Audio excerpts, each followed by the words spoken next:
Hey everyone, welcome back. If you've ever needed to share your spreadsheet data with someone who doesn't use Google Sheets or upload it into another program that just loves CSV files, today's tutorial is exactly what you need. By the end of this video, you'll know how to quickly and easily convert your Google Sheets into a CSV file, and I'll even give you a few tips along the way to make it a smooth process. Alright, let's get started. The first thing you'll want to do is open up the Google Sheet that you're looking to export. This might seem obvious, but remember, the data in your currently open sheet is exactly what's going to get converted into your CSV. So double check that you've got the right document open, and if your data is split across multiple sheets or tabs, remember that you'll only be exporting what's visible in your active sheet. It's a bit like printing a single page out of a longer book, so make sure it's the page you actually need. With your sheet open, take a look up in the top left corner of your screen. You'll see the File menu. Go ahead and click on that.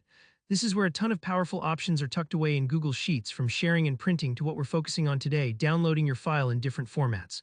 Sometimes the menus can look a little overwhelming, but trust me, just take it one step at a time.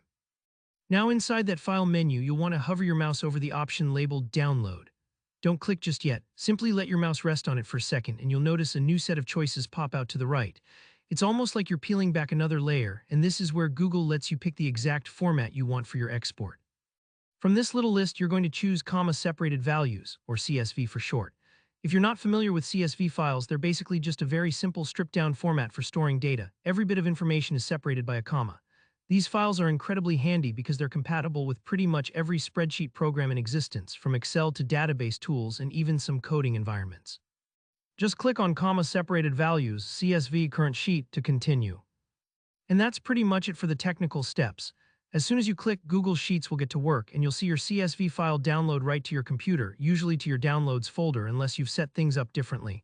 Depending on the size of your sheet, this might take a few seconds, so don't worry if you don't see it immediately. At this point, feel free to open your new CSV file with your preferred program, Excel, Notepad, or even just to double-check that everything looks as you expect. One helpful tip here: because CSV files are plain text, if your sheet had things like fancy fonts or colors, those won't come across, just your raw data. It's pure, simple, and super portable. And there you have it, you've just exported your Google Sheet into a CSV file, ready to share or import wherever you need. If you found this walkthrough helpful, please give it a thumbs up, and if you have any questions, maybe about exporting specific data or using CSVs in other programs, drop them in the comments. I'm always here to help you out. Don't forget to subscribe if you want even more useful tutorials like this. Thanks so much for watching, and I'll see you in the next one.